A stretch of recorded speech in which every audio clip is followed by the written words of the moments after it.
Salut à tous, c'est Pierre, vous êtes bien sur Envergure, nouvel épisode de Qui est. On est encore en train de digérer la dinde de Noël et bien évidemment, c'est le dernier pod de l'année. Je suis avec Titouan qui est encore là. Salut Titouan. Salut Pierre, ça va? J'espère que tu as passé un bon Noël. Eh ben écoute, on fait du mieux qu'on peut. Noël au travail. Hugues est là. Très très heureux, mais j'ai un peu peur. Tu veux savoir pourquoi j'ai un peu peur? Dis-moi. Parce qu'on va parler d'un joueur qui me rappelle un trauma d'enfance, une chanson que toutes les défenses qui laissent Alex Caraban ouvertes chantent, c'est Tremblez d'effroi, tremblez d'effroi, le voilà, voici Caraban. Si vous avez la ref, n'hésitez pas à vous manifester. On va parler évidemment, comme l'a dit Hugues, d'Alex Caravan, le joueur de Yukon, qui est pas si vieux que ça d'ailleurs. Et qui est-ce qui se colle à la présentation? Ben, c'est Hugues. Vas-y, je t'en prie, parle-nous de ton poulain, le double champion.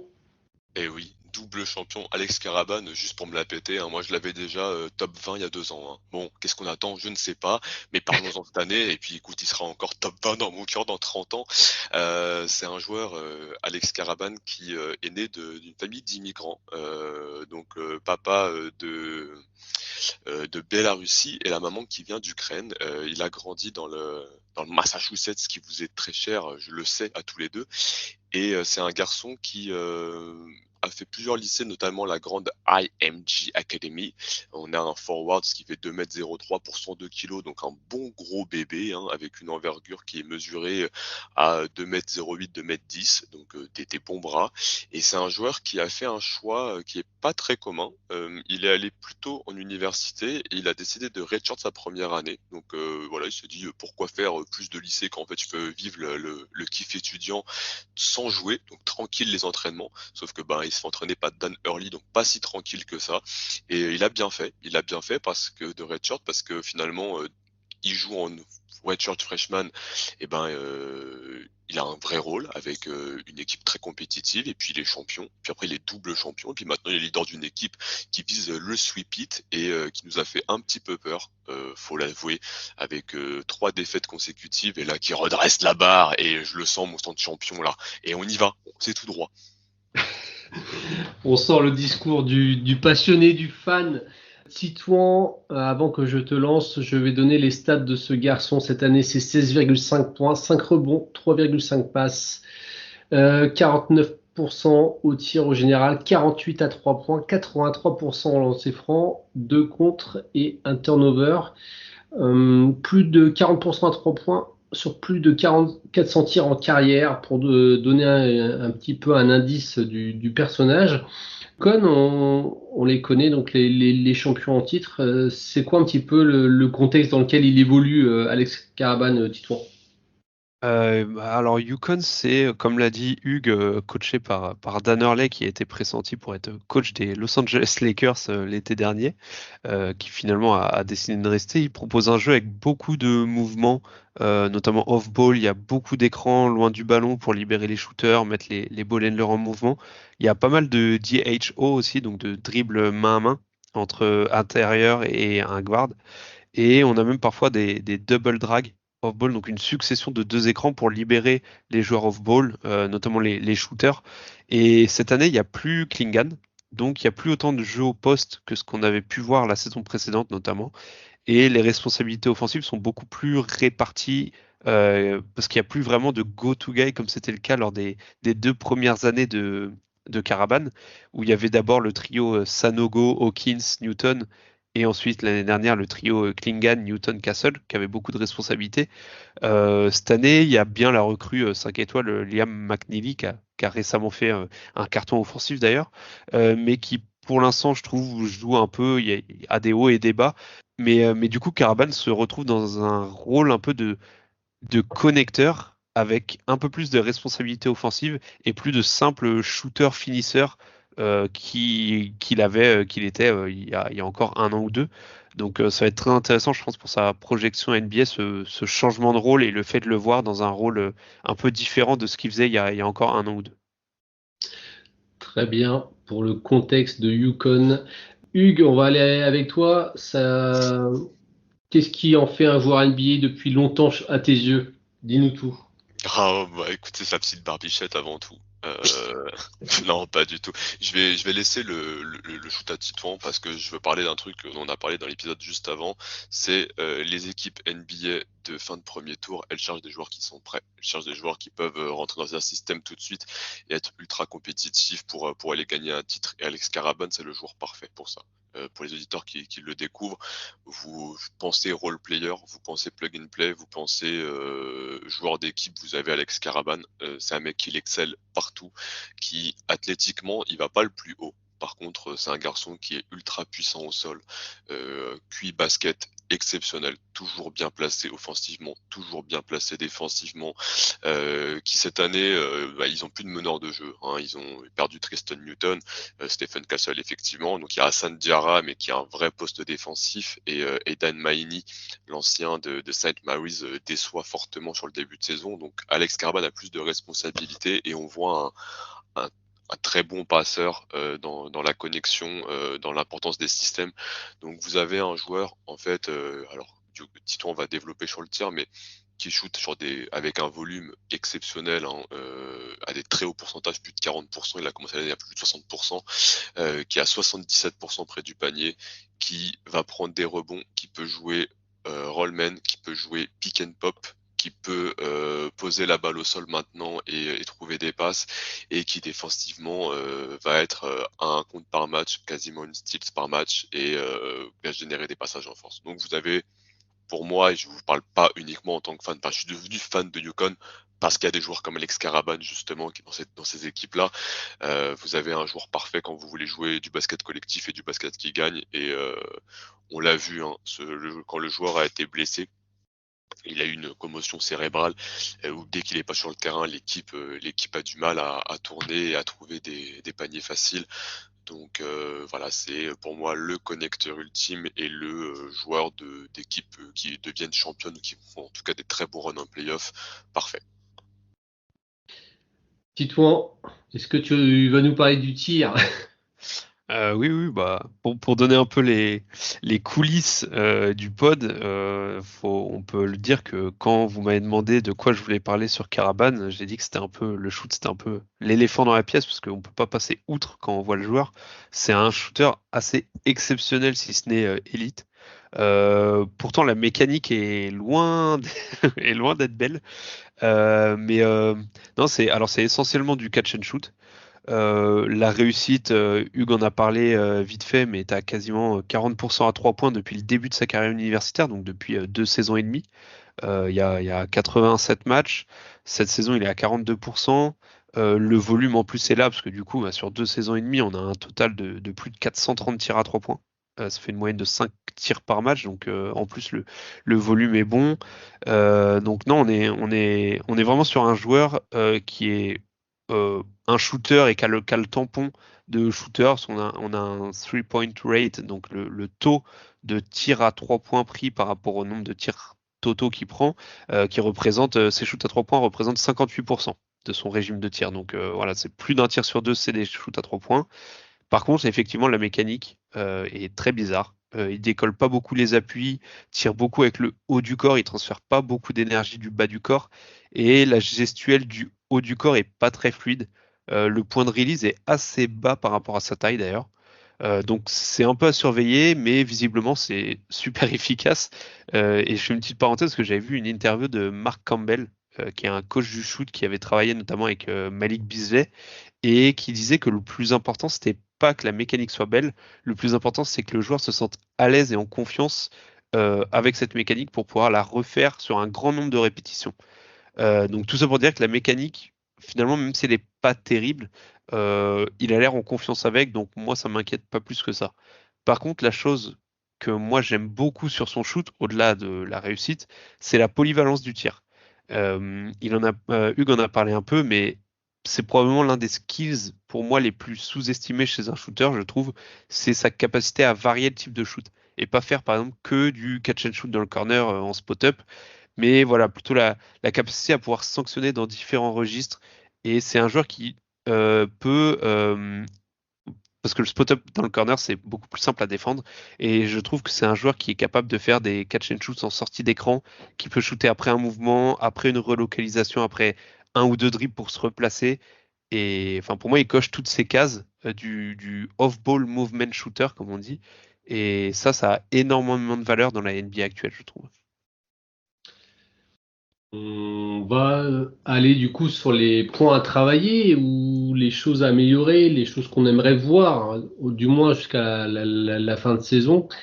Qu'est-ce que on peut imaginer que Alex Caravan peut améliorer encore, Hugues? Alors, ça va être difficile parce que en fait sa limite principale c'est son corps. Titon il disait il va pas très haut. En fait ce mec-là il va jamais très très haut. La première fois que je l'ai vu la première année que je l'ai vu jouer, je me dis mais il sait pas sauter du tout et il a une vraie comment dire?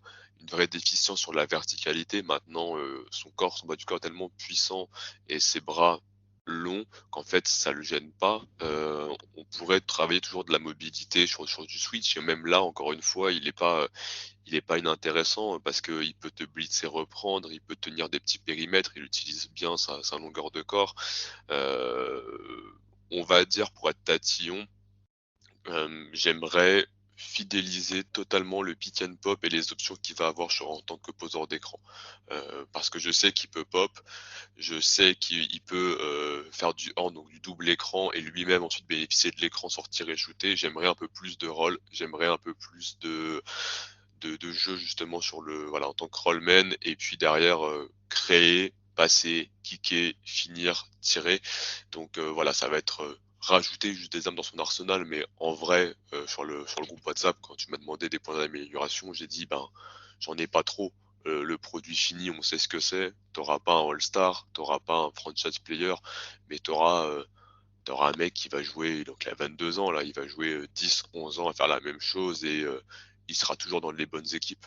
Donc moi vraiment, encore une fois, j'ai pas d'inquiétude du tout sur Alex Caraban et si je le draftais top 20 il y a 2 ans, je le draft top 20 toujours cette année. Donc voilà, je suis pas le couteau le plus aiguisé pour le découper. J'aime bien la métaphore.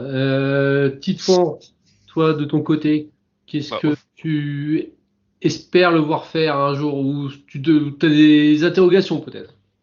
non, je pense que je rejoins un peu Hugues et d'ailleurs, enfin, mon point va rejoindre ce que Hugues disait. Moi, ce que je vais surveiller cette année, c'est la progression de son passing et son connecting. En fait, c'est un skill qui est très important pour un shooter dans la NBA moderne. Parce que finalement, si on regarde bien les profils de 3D qui ne font que du catch and shoot dans le corner, par exemple, comme je disais, bah, un peu à la PJ Tucker à l'époque des Rockets ou Robert Covington, ça n'existe plus vraiment en NBA aujourd'hui. Et maintenant, je trouve que ce genre de profil, pour survivre et être utile offensivement, faut être capable de faire ce qu'on appelle du connecting. C'est-à-dire, c'est un peu ce que Hugues a dit, hein, c'est-à-dire pas juste être un finisseur, mais être capable d'attaquer les close-out, finir au cercle, libérer un coéquipier à l'opposé après avoir fait la bonne lecture, euh, lâcher le ballon au bon endroit lorsque la balle circule et optimiser le mouvement du ballon. Et sur ce dernier point, pour moi, ce dernier point, c'est un peu le step ultime qui fait passer un joueur de rotation qui joue une quinzaine de minutes par match à role player élite qui avoisine les 25-30 minutes par match, qui peut même être titulaire. Et donc cette année, Carban a montré beaucoup de flashs intéressants dans ce registre. Bon, déjà, ça a toujours été un joueur globalement plutôt enclin à faire tourner le ballon, ça n'a jamais été un trou noir. Et en plus, sa taille lui permet des lignes et des angles de passe que des petits ne peuvent pas forcément voir ou avoir. Et au niveau des stats, on le voit, son assist percentage a quand même drastiquement augmenté depuis sa première saison. Il est passé de 9% sur ses deux premières saisons à un peu plus de, je crois qu'il est quasiment à 18% cette année. Donc il a quasiment doublé, alors que l'usage, lui, est passé de 15 à 19. Donc il a un petit peu augmenté, mais pas énormément. Donc on sent que c'est un joueur qui est beaucoup plus porté sur le passing que ce qu'il était au tout début. C'est aussi lié au fait, on l'a dit, que il y a beaucoup de joueurs stars qui sont partis du programme et que du coup ils se retrouvent avec un peu plus de responsabilité balle en main. Enfin, du moins dans l'attaque, un peu plus de responsabilité offensive dans l'attaque. Et donc voilà, donc je pense que c'est vraiment ce côté connecting passing que je vais voir parce que c'est un skill qui est de plus en plus important en NBA et il a montré des gros flashs là-dessus. Donc je veux juste voir si, voilà, sur un plus gros volume, s'il peut continuer à montrer, une progression sur ce domaine-là. Globalement, il le trouve aussi parfait que moi, mais il peut pas le dire comme moi pour pas être trop subjectif. C'est exactement ça. Messieurs, on va partir sur la projection. Hugues, garde la main, même si tu as un petit peu vendu déjà comment tu le vois depuis des années. Dans cette draft-là, tu maintiens ton top 20? Ouais, tranquillement. Parce qu'en fait, même s'il y a beaucoup de talent, on les fera toute l'année, on va tous les faire. Le premier gars fiable qu'il faudra drafter, ce sera lui. Donc globalement, en fait, dès qu'une équipe se dira, bah moi du talent j'en ai beaucoup, coucou Detroit, bah, là il faut gagner des matchs à un moment donné. Moi, je vais aller sur Caravan. Je pense que parmi les upperclassmen, donc junior, senior, même dans les sophomores, j'ai personne de plus près que lui.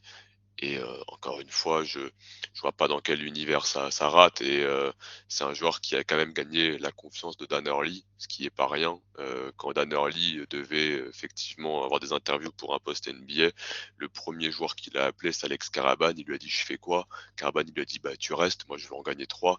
Alors je dis pas que qu'Alex Caraban a fait que Dan Hurley ne joue pas en NBA, enfin n'est pas coach en NBA, hein, mais voilà, c'est un gars majeur d'une équipe gagnant et aller drafter des gagnants, c'est toujours bien quand tu as un programme, enfin en tout cas une franchise un peu en perdition. Ça fait souvent du bien. Dans l'épisode d'Hunter Sadis, on a parlé de Christian Brown par exemple, qui est arrivé en étant champion avec Kansas. Ben, ça aide quand même dans le développement et dans l'intégration. Et je pense que Caravan est clairement dans ce moule-là. Et encore mieux pour moi que Christian Brown. Titouan, tu rejoins Hugues sur le côté, le pick le plus safe de la QV 2025, ce sera sans doute Alex Caraban. Ouais, faudrait que je regarde tous les noms, mais en tout cas, oui, je pense il va être dans les plus safe, si ce n'est le plus safe. D'ailleurs, moi, dans ma fourchette que j'avais, je l'avais entre 15 et 22, si je veux prendre une fourchette un peu large au niveau des pics. Donc, ça rejoint un peu le top 20 que disait Hugues. En fait, enfin, on n'en a pas trop parlé, mais en plus, défensivement, on n'a pas trop parlé de ce côté-là du terrain, mais Mm. défensivement, je vais pas aller dire que c'est un lockdown défensif, mais défensivement, c'est un joueur qui est très sérieux en fait. On a un peu cette idée de se dire ah c'est un shooter donc c'est un mauvais défenseur comme on a des Sam Merrill ou des Duncan Robinson, mais en fait pour un shooter c'est un défenseur qui est plus que fiable. Et du coup, tu as un shooter élite avec de la taille, avec une polyvalence du tir qui est pas négative défensivement et qui en plus a un peu de connecting. En fait, c'est un profil qui a trop de valeur dans la NBA actuelle pour pas être pris au premier tour. Et donc, en plus, tu vas avoir un joueur, comme l'a dit Hugues, qui peut performer très rapidement donc sur un petit contrat rookie. Donc ça ajoute, enfin, ça a beaucoup de valeur pour les franchises NBA. Donc ouais, je serais pas étonné qu'une équipe à minima compétitive jette son dévolu sur Caravan en fin de loterie, début de top 20. Ouais. Est-ce que, vu qu'on n'en a pas parlé encore, il vous fait penser à un type de joueur actuel en NBA, qui est à peu près de comme tu l'as dit, Hugues, ce role player qui va être très demandé pendant 10 ans. Moi j'en avais deux, mais c'est Ouais. pas forcément des copies conformes, mais tu vois, je trouve il me fait un peu penser dans le rôle en tout cas que j'attends de lui en NBA, un peu à Isaiah Joe à OKC, mais il est plus grand quand même et plus positif défensivement. Isaiah Joe parfois défensivement c'est compliqué, mais sinon je vais faire un peu le homer, mais je trouve qu'il y a un peu de Sam Hauser dans le côté shooter élite en mouvement de grande taille, parce que Sam Hauser il est grand aussi, et qui finalement défensivement est pas aussi mauvais que ce qu'on pouvait penser au début. Je pense même d'ailleurs que Caravan est un prospect meilleur défensivement que ce qu'était le prospect Sam Hauser. Mais ouais, je dirais c'est ces noms-là qui me viennent en premier. Ouais. Moi, Hugues, j'aime bien l'idée PJ Tucker. Il y avait un côté de ça aussi. PJ Tucker, avant d'être aux Rockets, quand il faisait plus de choses à Phoenix, j'aime bien un Grant Williams qui bouge mieux, qui tire mieux tout de suite. Tu vois, en fait, c'est des mecs Ah, Grant Williams, c'est pas mal. ils vont pas très haut, mais en fait, tu t'en fous. Enfin, il défend, il switch, il peut défendre du 5, il peut défendre du plus petit, il va te sécuriser le rebond, il fera toujours le bon play. Donc c'est un joueur qui avait eu des offres pour Stanford aussi, hein. Donc même on le sait académiquement, qui est une fac très très exigeante, et c'est un garçon du coup qui a une vraie culture et une vraie intelligence à côté de ça, et on voit qu'en NBA aussi c'est apprécié des joueurs qui peuvent avoir de la discussion et de la réflexion. Donc ouais, moi j'irai sur ces profils-là, et je suis encore une fois, voilà, c'est le mot, la sérénité, quoi. Vous me connaissez, je suis un passionné, je suis un exalté, mais là, Alex Karaban, franchement, je suis tranquille. L'homme qui apaise Hugues. Et il en faut, hein. Franchement, il faut y aller parce que son coach, il a pas réussi à l'apaiser, mais c'est un très bon, tu vois, genre Ice and Fire. Hugues, sur le côté perso de Alex Karaban, on a des choses ou pas? Bah, je sais que les parents sont très derrière, vu ils ont douillé jeune, et ils ont une situation très très complexe jeune là-dessus. Donc ils sont vraiment très présents derrière lui. Et après, à côté de ça, non, juste le fait que le coach l'estime énormément, et Dan Hurley dit c'est quand je suis dans la merde, j'appelle Alex Karaban, et depuis 3 ans. Donc quand personnellement il va pas bien, il appelle Alex Karaban. Sur le terrain, quand ça va pas, la dernière balle elle est pour Alex Karaban. Dans les décisions qu'il y a sur le staff et tout, dans les temps morts, quand il a un doute et tout, avant ses assistants, il appelle Alex Karaban. Donc c'est un mec qui est vraiment très très très important dans un système et en être humain. En tout cas, on est rassuré parce que même s'il n'est pas drafté pour être psychologue ou marabout, visiblement, c'est un homme de confiance. Messieurs, je propose qu'on termine ce pod comme ça. Alex Karaban, donc un nom qu'on a depuis longtemps en tête, à l'instar de Hugues, et qu'on va suivre cette année, voir s'il est capable de faire le three-peat ou pas. En tout cas, on se retrouve dès janvier pour un nouveau pod de Qui est, pour vous faire découvrir un nouveau prospect. À bientôt. Salut, salut. Ciao. Voici Karaban.